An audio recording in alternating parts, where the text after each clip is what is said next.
അസ്സലാമു അലൈക്കും. എൻ്റെ പുതിയ വീഡിയോയിലേക്ക് എല്ലാവർക്കും സ്വാഗതം. ഇന്ന് ഞാൻ ഉണ്ടാക്കാൻ പോകുന്നത് നമ്മളെ ബറാത്ത് സ്പെഷ്യലായിട്ടുള്ള കായ്ക്കറി റെസിപ്പിയാണ്. അടിപൊളി ടേസ്റ്റ് ആയിട്ടുള്ളൊരു പായസ റെസിപ്പി ആട്ടത്.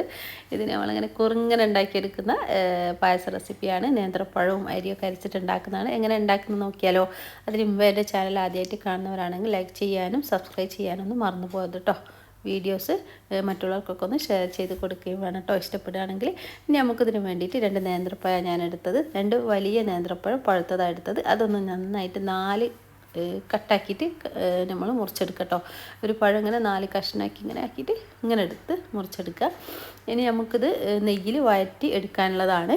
അപ്പോൾ അതാ ഞാൻ നേന്ത്രപ്പഴം കട്ട് ചെയ്തെടുക്കുക കേട്ടോ. അത്യാവശ്യം വലുപ്പമുള്ളതാണ്. ചെറുതാണ്, നിങ്ങൾ 3 എടുത്തോളി. നമ്മൾ ആ പഴത്തിൻ്റെ ഫ്ലേവർ നമുക്ക് നന്നായിട്ട് ഈ പായസത്തിലേക്ക് വരണം കേട്ടോ. അപ്പോൾ അതാ ഇത് മുറിച്ചെടുത്തിട്ടുണ്ട്. ഇനി നമുക്കിത് നെയ്യിൽ 1 ടേബിൾ സ്പൂൺ നെയ്യ് ഒഴിച്ചിട്ട് ഇതൊന്ന് നമുക്ക് വാട്ടിയെടുക്കാം. എന്നിട്ടിത് നമുക്ക് മാറ്റി വെക്കാം. ഇനി ബാക്കിയുള്ളത് നമുക്ക് അരിയൊക്കെ ഉണ്ട്, നമുക്കതൊക്കെ ഒന്ന് അരച്ചെടുക്കാണ്ട്. ഞാൻ ഇതിലേക്ക് ഉപയോഗിക്കുന്നത് ജീരകശാല അരിയാണ് കേട്ടോ. അപ്പോൾ അതാക്കുന്ന ഇത് നന്നായിട്ട് വാട്ടിയെടുത്തിട്ടുണ്ട്. ഇനി നമുക്കിതൊന്ന് ഒരു സൈഡിലേക്ക് മാറ്റി വെക്കാം. നന്നായിട്ട് പഴം വെന്ത് വരണം കേട്ടോ. നെയ്യ് കിടന്നിട്ട് ഈ രീതിയിലായി കിട്ടണേ. ഇനി നമുക്ക് ഇതിലേക്കുള്ള അരി ഞാൻ ഇതാക്കുന്ന ഒരു 1/4 കപ്പ് കുതിർത്ത് വെച്ചിരുന്നു. ജീരകശാല നമ്മളെ ബിരിയാണി റൈസാണിത്. അത് വെച്ചിട്ടാണ് ഉണ്ടാക്കട്ടോ, അടിപൊളി ടേസ്റ്റാണ്. അപ്പോൾ അത് 1/4 കപ്പ് 4 മണിക്കൂർ വെള്ളത്തിൽ കുതിർത്ത് വെച്ചതാണ്. അതൊന്ന് മിക്സിയിലിട്ടിട്ട് നമുക്കൊരു അരിച്ചെടുക്കാം. 1/4 കപ്പ് വെള്ളം കൂടി ഒഴിച്ചിട്ട് നന്നായിട്ട് പേസ്റ്റാക്കി അരിച്ചെടുക്കാം കേട്ടോ. ഒരു 3.5 ടേബിൾ സ്പൂണ് അരിയാണ് ഞാൻ എടുത്തത് കേട്ടോ. ടേബിൾ സ്പൂൺ പറയുകയാണെങ്കിൽ 4 ടേബിൾ സ്പൂണാണ് 1/4 കപ്പ്. അപ്പോൾ ആ രീതിയിൽ എടുക്കുക. കുറച്ച് മതി, കാരണം അത് ടൈറ്റായി വരും. അപ്പോൾ ഇതിലേക്ക് ക്യാരറ്റ് വേവിച്ചത് ഞാൻ ഈ പായസത്തിലേക്ക് ഇട്ട് കൊടുക്കുന്നുണ്ട്. ഇതാക്കുന്ന ഒരു ക്യാരറ്റ്, വലിയ ക്യാരറ്റ് വേവിച്ചെടുത്തതാണ് കേട്ടോ. ഇത് നമുക്ക് നന്നായിട്ട് പേസ്റ്റാക്കി എടുക്കാനുള്ളതാണ്. നമ്മളിത് അരി നന്നായിട്ട് അരച്ചെടുത്തിട്ടുണ്ട്. തരി പോലും ഇല്ലാതെ നന്നായിട്ട് ഇങ്ങനെ അരച്ചെടുത്തിട്ടുണ്ട് കേട്ടോ. ഇനി നമുക്കിത് നമ്മൾ ഉണ്ടാക്കുന്ന പാത്രത്തിലേക്ക് മാറ്റാം. ഈ അരി അരച്ചത് ഇതിലേക്ക് ഒരു 1.5 കപ്പ് വെള്ളം കൂടി ഒഴിച്ച് കൊടുത്തിട്ട് ഇങ്ങനെ ഒന്ന് മിക്സാക്കി എടുക്കുക. ഇനി നമുക്കിതിലേക്ക് പാലൊക്കെ വേണ്ടതാണ് കേട്ടോ. അപ്പോൾ ഞാനിതാ ഈ ക്യാരറ്റ് കൂടി ഈ ടൈമിൽ തന്നെ ഒന്ന് അരച്ച് വെക്കുന്നുണ്ട്. നമുക്കിത് പായസത്തിലേക്ക് ഇട്ട് കൊടുക്കാനുള്ളതാണ്. ക്യാരറ്റ് കൂടി വരുന്നൊരു പായസം കേട്ടോ. അപ്പോൾ നിങ്ങൾ ഒഴിച്ചറിയാൻ നല്ല ടേസ്റ്റ് ഉണ്ടാവും. അപ്പോൾ എല്ലാവരും ഒന്ന് ട്രൈ ചെയ്ത് നോക്കണം ഈ പായസം കേട്ടോ. അപ്പോൾ ഇത് അരച്ച് ഞാനൊന്ന് മാറ്റി വെച്ചിട്ടുണ്ട്. ഇനി നമുക്ക് ഫ്ലെയിം ഓണാക്കുക. ഓണാക്കിയതിന് ശേഷം ഞാനിതാക്കുന്ന നമ്മൾ അരിൻ്റെ മിക്സില്ലേ, അത് അടുപ്പത്ത് വെച്ച് കൊടുത്തിട്ടുണ്ട്. നമ്മൾ ആ ജീരകശാല അരച്ചെടുത്തത് അതിലേക്ക് 1.5 കപ്പ് വെള്ളമോടി ഒഴിച്ച് കൊടുത്തിട്ടുണ്ട്. ഇനി നമുക്കിതിലേക്കൊരു 2.5 കപ്പ് പാല് വേണം കേട്ടോ. ഞാനിപ്പോൾ ആദ്യം 2 കപ്പ് ഒഴിച്ച് കൊടുത്തിട്ട് മീഡിയം ഫ്ലെയിമിൽ ഇത് വേവിച്ചെടുക്കുക.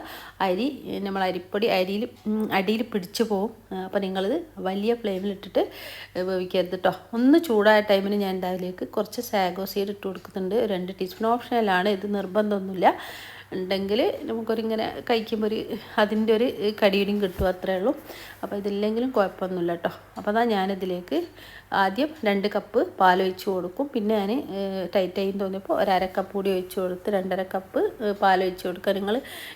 നിങ്ങൾക്ക് എങ്ങനെയാണോ ഇതിൻ്റെ ഈ ടൈറ്റ്നെസ് വേണ്ടി അതിനനുസരിച്ച് നിങ്ങൾ പാലൊഴിച്ച് കൊടുക്കുക കേട്ടോ. അപ്പോൾ അതാ നമ്മളെ മാവ് വെന്ത് വന്നിട്ടുണ്ട്. നമ്മൾ അരിമാവ് നന്നായിട്ട് വെന്ത് വന്നിട്ടുണ്ട്. വെന്തതിന് ശേഷമാണ് ഞാൻ പഞ്ചസാര ഇട്ട് കൊടുത്തത്. കുറുകി വന്നതിന് ശേഷം കണ്ടില്ലേ, ഞാൻ 1/2 കപ്പ് പഞ്ചസാര ഇട്ട് കൊടുത്തിട്ടുണ്ട്. ഇനി ഞാനിതിലേക്ക് ഇതാക്കുന്ന അരച്ച് വെച്ച നമ്മളെ ക്യാരറ്റ് പേസ്റ്റ് ഇട്ട് കൊടുക്കുകയാണ്. ക്യാരറ്റ് പേസ്റ്റ് കൂടി ഇട്ട് കൊടുത്തിട്ട് ഞാൻ അതിൻ്റെ ആ മിക്സിയുടെ ജാറിലേക്ക് ഒരു 1/2 കപ്പ് പാൽ കൂടി ഒഴിച്ചിട്ട് അതൊന്ന് നന്നായിട്ട് അതിൽ പിടിച്ചതൊക്കെ അല്ലേ, അതൊക്കെ ഒന്ന് ഇതിലേക്ക് ഒഴിച്ച് കൊടുക്കണം കേട്ടോ. 1/2 കപ്പ് പാൽ ഇതിലേക്ക് ഒഴിച്ച് കൊടുത്തിട്ടുണ്ട്. അപ്പം ഞാൻ പറഞ്ഞല്ലോ ഒരു 3 കപ്പ് പാൽ ടോട്ടൽ ഇപ്പം ഞാനിതിലേക്ക് ഒഴിച്ചിട്ടുണ്ട്. അപ്പോൾ ഇത് നന്നായിട്ട് ഒന്നുകൂടി ചൂടാക്കി എടുക്കുക. നമ്മളെ സാഗോ സീഡൊക്കെ അത് വെന്ത് വന്നിട്ടുണ്ട്. നിങ്ങൾ പ്രത്യേകം ശ്രദ്ധിക്കേണ്ടത് ഹൈ ഫ്ലെയിമിലിട്ടത് കുക്ക് ചെയ്യരുത്. മീഡിയം ഫ്ലെയിമിലിട്ടിട്ട് നമ്മൾ കൈ എടുക്കാതെ അങ്ങനെ ഇളക്കി കൊടുക്കണം, കാരണം അത് അടിയിൽ പിടിച്ചു പോകും. നമ്മൾ അരി അരച്ചുണ്ടാക്കുന്നതാണ്, അത് പ്രത്യേകം ശ്രദ്ധിക്കട്ടോ.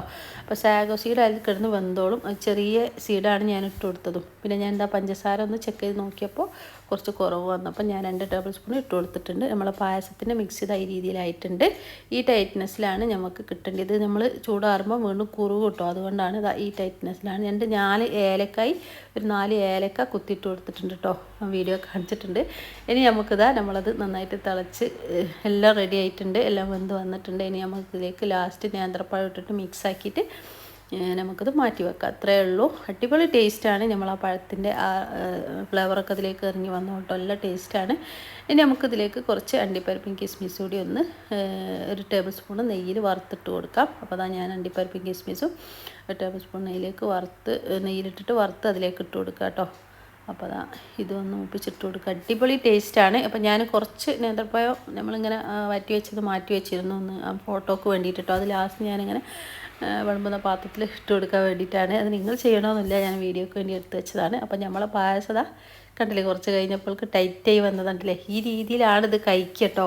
നമ്മളിങ്ങനെ സ്പൂൺ വെച്ചിട്ട് കഴിക്കുന്ന ഒരു പായസമാണ് കായ്ക്കറി പായസം എന്ന് പറയുന്നത്. വറാത്ത സ്പെഷ്യലായിട്ട് നമ്മൾ വീട്ടിലൊക്കെ ഉണ്ടാക്കുന്നതാണ്. ചിലവരിതിൽ നമ്മൾ പത്തിരിപ്പൊടി ഇങ്ങനെ പിടിയാക്കിയിട്ടും ചെറിയ പിടിയാക്കി ഇട്ട് കൊടുക്കും കേട്ടോ. ഞാൻ അങ്ങനെയല്ല ചെയ്തത്. ഞാനിങ്ങനെ ജീരകശാല അടിച്ചിട്ട് ഈ രീതിയിലാണ് ചെയ്തത്. ഈ പിടി എൻ്റെ കുട്ടിയൊക്കെ ഇഷ്ടമല്ല. അപ്പോൾ ഞാൻ മക്കൾ ഇങ്ങനെ ആകുമ്പോൾ കഴിച്ചോളും. പിടി വലിയ ഇഷ്ടമുള്ളവർക്ക്. അപ്പോൾ ഈ രീതിയിലൊന്നും എല്ലാവരും ട്രൈ ചെയ്ത് നോക്കുക. നല്ല സൂപ്പർ ടേസ്റ്റ് ആയിട്ടുള്ളൊരു പായസ റെസിപ്പിയാണ്. അടിപൊളി ടേസ്റ്റാണ്. അപ്പോൾ എല്ലാവരും ട്രൈ ചെയ്ത് നോക്കിയിട്ട് ഫീഡ്ബാക്കൊക്കെ അറിയിക്കുക. ഇഷ്ടപ്പെടുകയാണെങ്കിൽ ലൈക്ക് ചെയ്യാനും ഷെയർ ചെയ്യാനും കമൻസൊക്കെ എഴുതി അറിയിക്കാനും മറക്കരുത് കേട്ടോ. ഇനി അടുത്ത റെസിപ്പി ആയിട്ട് വരാം. ബായ്.